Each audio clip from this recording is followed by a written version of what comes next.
Chapter 1. The Hero and the Princess. You're on a path in the woods, and at the end of that path is a cabin. And in the basement of that cabin is a princess. You're here to slay her. If you don't, it will be the end of the world.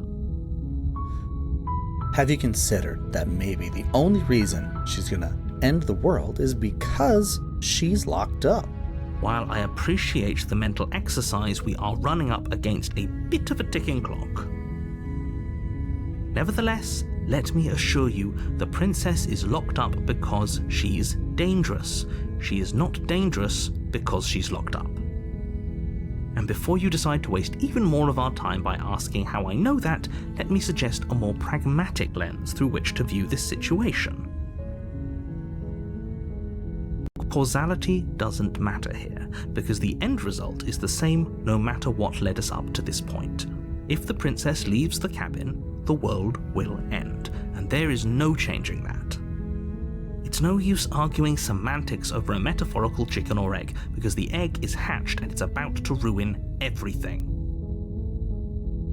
Unless, of course, you do your job and slay her. Silently continue to the cabin. You make your way up the short path to the cabin. You'll find the princess within. A warning before you go any further. She will lie, she will cheat, and she will do everything in her power to stop you from slaying her. Don't believe a word she says. We're not going to go through with this, right? She's a princess. We're supposed to save princesses, not slay them. Ignore him. He doesn't know what he's talking about. Proceed into the cabin.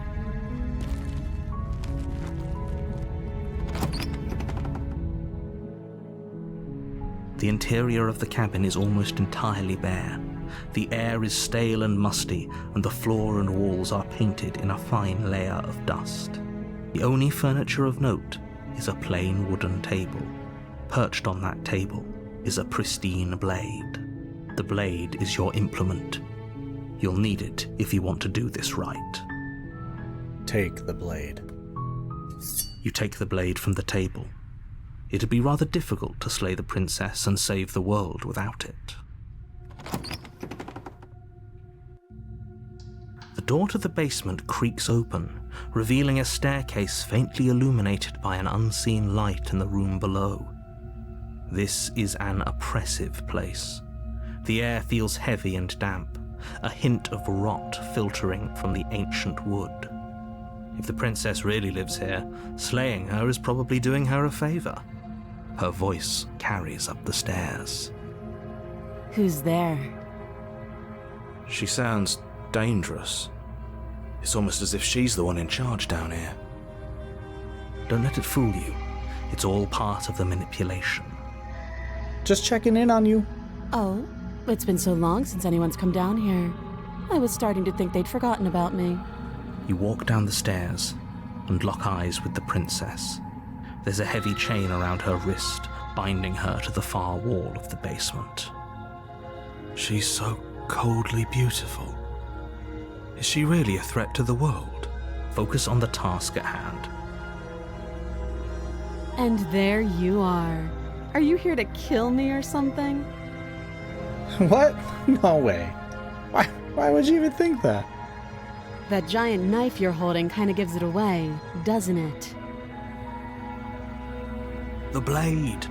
Of course she doesn't want to talk. Who'd want to have a conversation at knife point? We should drop it. Don't you dare. It's fine. We can decide what we want to do after we talk to her. Maybe she really is a monster, but killing someone in cold blood isn't very becoming of us. Tighten your grip. You ignore the trembling in your hands and tighten your grip on the blade. You poor thing. Your hands are shaking. Are you scared of me? Because you should be. You step forward, your grip on the blade tightening as you steel your resolve. I'm probably chained up in this basement for a reason, right? And if that knife is the only weapon you have, you'll have to get close enough to use it. So, you should just drop it. Best not to risk finding out what I can do. She's unarmed. If you hesitate now, it'll be too late. End this. Slay the princess. Doubt, unfortunately, clouds your thoughts as you attempt to run her through. A moment of distraction and hesitation is all she needed to sidestep your thrust and deliver a catastrophic blow to your jaw. It feels like you've been hit with a sledgehammer. You can feel bone grinding on bone where your jaw has been fractured. Holy shit, that hurt! Though she's unarmed, the shock of that first strike is enough to stagger you, putting you and the princess on somewhat equal footing. Your blade slashes through the air again and again, and her fists connect with your body as many times or more, each impact as heavy as that first bone-crushing hit. We can still turn this around. Give up. Are you serious? As internal bleeding sets in, the blade falls from your trembling hands, clattering to the ground uselessly. You lacked the will to finish the job, your bruised and broken body falling to its knees before her. The princess, exhausted, chest heaving with heavy breaths, tosses the blade away from you. This is the end, isn't it? Is this really the best you could do? Look at you. Completely broken.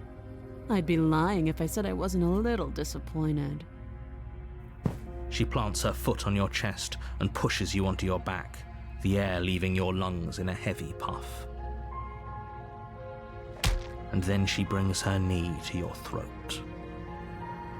She leans into it with the kind of weight you didn't think her slight frame could possibly possess, shattering your windpipe and leaving you starved for breath. It's too bad. I was looking forward to some company. Everything goes dark, and you die. Chapter 2: The Tower. You're on a path in the woods, and at the end of that path is a cabin. And in the basement of that cabin is a princess. You're here to slay her. If you don't, it will be the end of the world. Okay, no. Oh, don't you start grandstanding about morals. The fate of the world is at risk right now, and the life of a mere princess shouldn't stop you from saving us all. Whatever. If he doesn't remember what happened, then maybe it's best to keep it that way. You know I can hear you, right? It's going to be a lot harder than you think to keep secrets from me. What does it matter what he knows? There's nothing we can do to stop her. She's just going to kill us again. She is not going to kill you unless you let her, but slaying the princess and saving the world is going to be much more difficult than it has to be if you spend the whole time second-guessing yourself. Proceed to the cabin. A warning before you go any further. She will lie, she will cheat, and she will do everything in her power to stop you from slaying her. Don't believe a word she says. We might as well just pledge ourselves to her and stop pretending we're capable of doing anything in this situation. She probably doesn't even need to try to overpower us. Can we tone down the pessimism just a smidge? I'm not being a pessimist. I'm just being realistic. You're being annoying. Just ignore their bickering, and whatever you do, don't pledge yourself to her. I cannot stress enough how absolutely catastrophic that would be for everyone, yourself included. I agree. If she's wrongfully imprisoned, then we should rescue her, but if he's telling the truth, we shouldn't just hand her the world on a silver platter. Rescue her? Given the stakes of the situation, there isn't really a difference between rescuing her and pledging yourself to her. Either would be terrible. So please try to ignore both of those knuckleheads and focus on saving the world. Let's not make this harder than it has to be. Proceed into the cabin. If that's what you want, I guess I don't have a say here.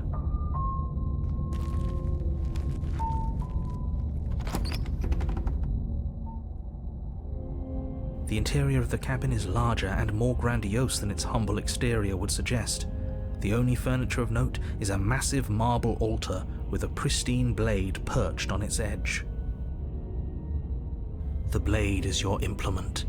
You'll need it if you want to do this right. Why do we feel so small? We don't feel small. We are small. Take the blade. You take the blade from the altar. It would be difficult to slay the princess and save the world without a weapon.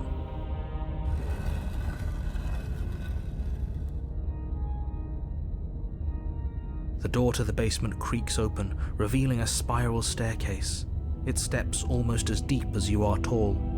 The smell of incense drifts up from below. For a moment, you almost feel at ease. This is actually kind of nice. It's still a stone basement. If the princess lives here, slaying her is probably doing her a favor. Her booming voice rolls up the stairs. Is that a guest I hear? Don't linger on the stairs. Come down and witness me. You weren't kidding when you said it was booming. She wasn't like this last time. We need to get down there. She wants us to see her. We need to see her. Should we be worried about your sudden change in attitude? Just a few minutes ago you were going on about how pointless everything was. Now you want to go down there. It doesn't matter what that little voice says. He's not the one making the decisions. Though if his ramblings get you to the princess, they get you to the princess. Continue down the stairs. Making your way down the spiral staircase is a time-consuming and exhausting effort, every step requiring you to clamber over one edge before dropping to the next. But soon the end comes into view, and you tumble to the bottom, entering the vast, temple-like room beyond. The princess towers over you, almost glowing in the weak starlight, her figure framed by a stained glass window. Her long hair billows around her, and a chain binds her wrist to the far wall. The chain is nothing to her. It might as well be a toy for all the good it would do. I told you it was pointless to resist her. The little bird has returned to me. I wonder what he wants. You've brought that knife again, even though you know it's useless. Such charming audacity. Drop it. Tighten your grip. As if on command, the blade slips from your grasp. It clatters uselessly to the floor. But we didn't drop it. We decided to grip it tighter, remember? Are you really just going to let that happen to us? I have a duty to report facts as facts, and the fact is that you dropped the blade. Of course we dropped it. She's so much more than us. You wouldn't understand what it feels like to be in her presence. Oh, I understand what's going on, and you'd better snap yourself out of it.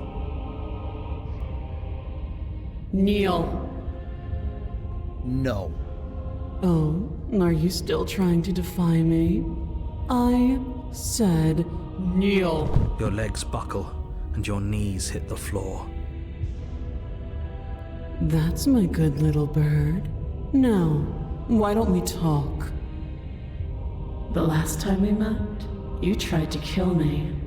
And here you are again, trying to succeed where you've already catastrophically failed. What draws you back here beyond the empty halls of death? Speak. The last time we met? I suppose that lends credence to our conversation in the woods. Still, whatever you do, don't tell her why you're here. It's best not to give her any ideas. Remain silent. Do you think holding shut your beak is enough to stop me from prying it open? Do you think your skull can save your thoughts from being seen? You're less broken than I thought. Perhaps you need another lesson in submitting to your betters. Pick up that needle. Do it. It's what she wants. No objections here. I don't know what she's planning, and I don't like that we don't know what she's planning, but we might as well pick up the blade.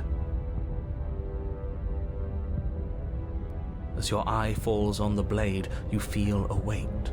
Some divine hand that sits unperceived by your senses, but that manages to push you towards its desires like an unseen puppeteer. Pick up the blade. You reach forward and grasp the blade. Stand. This one's easy. See? This isn't so bad. Okay, yeah. We can do that. We were probably going to stand anyway. Stand. You can feel a creaking tension between body and will as you slowly rise to your feet, like two foes forced into an unhappy truce. The princess eyes you with soft contemplation. The moment seems to last a lifetime, the silent anticipation of what's to come dragging out the long, painful seconds. But all silences are broken eventually. To define me is to claim we stand on level ground. We do not. You are quiet shadow, while I am brilliant radiance. Take that knife in your hand and slit your throat. What?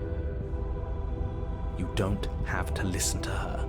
You're armed. Just steel your nerves, step forward, and end this. End this. Oh, we'll end this all right. Your hand lifts the blade and brings it towards your throat. Okay, I apologize for the unclear language. End her. Slay yourself. No, you can't just slay yourself. You're perfectly healthy and capable, and all you have to do is ignore her and do what has to be done. The blade and the hand that wields it remain firmly locked in place until you change your mind and decide to do literally anything else. Look at you quaking against my will. An ant defying a god. It's pointless to resist. In the end, everything submits to oblivion. But you're not the one resisting me, are you? There's something else in there. Is that a person? No, it used to be a person. It's something different now. An echo. Is she talking about you? That's impossible. She's not supposed to be able to interact with me. You're a small one, aren't you? A shriveling little worm stretched beyond its limits, trying to control things that it can't understand. No. What are you talking about? I don't care what you are. You're mine.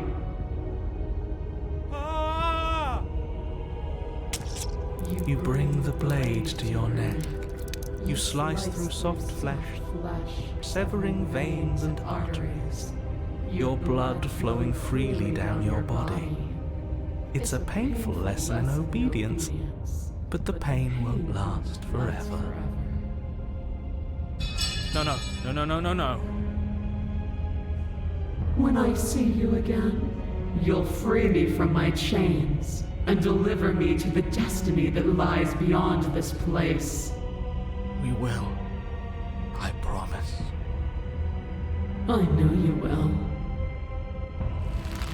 Everything goes dark, and you die. Chapter 3: The Apotheosis. You're on a path in the woods, and at the end of that path... Oh, let me guess. At the end of that path is a cabin. Excuse me? This is the third time we've been here, and this is hardly a path in the woods. It's all big and weird. Another witness to her radiance. Her hour is soon upon us. I'm here to keep him in check. I'm sick of prying fingers digging around in our head, and he's making it all too easy for them to get in. This is bad. Oh, is it now? I hadn't noticed. Do you need a primer, Mr. Amnesiac? No, I'm quite all right, but if all of you would take a moment to settle down, there's something important I'd like to get across to you before it's too late. Is it about the princess? We already know all about the princess. Not to be trusted, that one. No, I mean, yes, it's about the princess, but whatever you think I'm going to say, it's probably not that. You're not to be trusted either. Look, fine, just out with it already, yeah? But if I hear the words, "You're here to slay her," or "If you don't, it will be the end of the world," you've lost speaking privileges. You two are just wasting your time. It's all going to end when we open that cabin door, which means it's already all over. What's the point of dawdling when the end is already written? Okay, that nonsense he's going on about, that's what we need to talk about. You've been here before, obviously. So you have met us. Because boy, were you in denial about that last time. No, I haven't met you, but reality is clearly falling apart at the moment, and the only reason that would happen is if you knew things you weren't supposed to know. What the hell are you talking about? He's talking about those weird marble trees and how wrong everything looks. Yes, exactly. Whatever you did before gave her far too much power. So you've got to cut it out, get to that cabin and slay her before things get any more out of hand. We've built a new god, and she is limitless. What are our thoughts doing that? Make her small, make her small, make her small, make her small. Shit! What if I'm doing it wrong? What if I'm making her even stronger? Do you hear those two, with their runaway thoughts? I'm only giving you the sliver of information I'm giving you now because things are already deep in the shitter. This was my last card to play, and it looks like it's already made things worse. So hurry, cabin, now. Run away. But a great and horrible change is already underway. The ground quakes beneath your feet, and you feel an unyielding force pulling at you and your surroundings. The trees start to sway, then crumble, breaking apart as everything is drawn towards the cabin. Even the earth beneath you seems to shift, your feet unable to grip solid ground as you're dragged forward along with everything else. The end of everything. The beginning of something new. The moment we open that door, she will be free. Stop believing everything you hear. We just have to get our thoughts in order. We just have to think straight. Any, words of warning? You already know everything you need to know. Proceed into the cabin. As you step forward, the cabin explodes. You're flung backwards, violently slamming into a tree as debris rains down around you.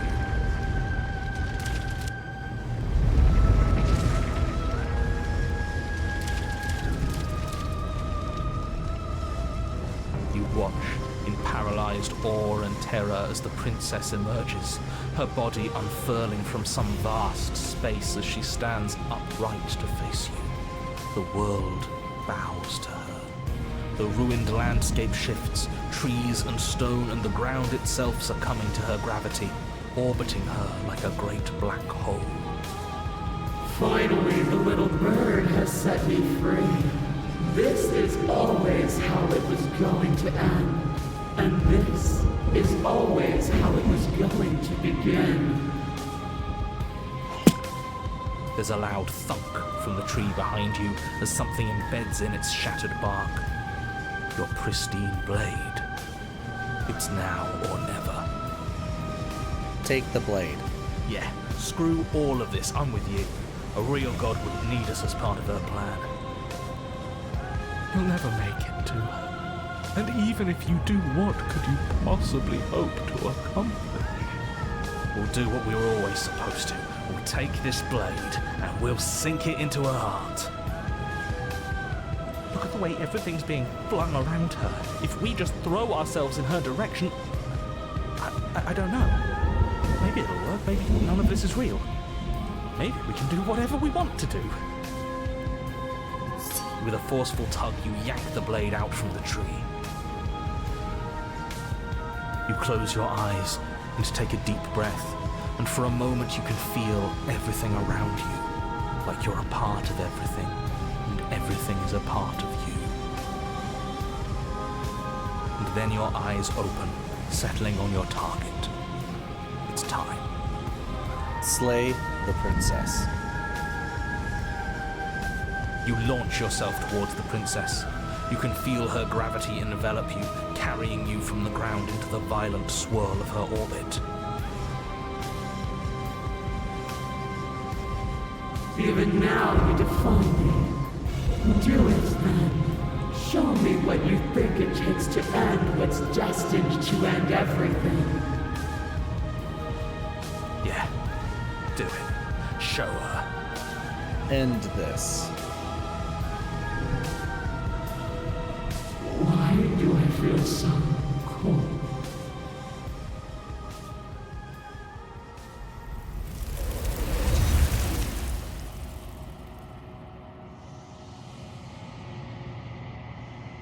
You do not get a chance to slay her, nor will you ever. It's time to leave. Memory returns. Oh, where did she go? She's gone. Is this the end of the world? Did she end herself? And is that a mirror? Why is it here? Why now? It's gonna be okay. Just trust me. We've been here before, and you always get scared. But it feels so bad. Like looking into it right now is going to be the end of everything. It's calling us, and not in a good way. I don't want to look at us. I'll see you on the other side. It's gonna be okay. Okay. If you say so. Will we trust you? A mercy. You approach the mirror. Gaze into your reflection. Silence as you reach forward. They're gone once again. The mirror always makes them leave, but you need to see what's in it. You've unraveled. You find yourself in the long quiet once again. You are at the cabin. Approach her. There's a world beyond the endless walls of the long quiet. I am curious to see what it means for us to know it. Do you have thoughts on this vessel? This one is Dominance, a figure capable of bending everything to her will. She will make for a terrifying and divine heart. Do not mourn her, for she would not be able to mourn you. How many more vessels do I need to bring you? One. Whatever you bring me next will be enough, and then gravity will pull the others back to me. I will be singular, a final multitude. I'm ready to go back. The next time I see you, each of us will finally know what we are. I will be here, waiting for you. Everything goes dark and you die.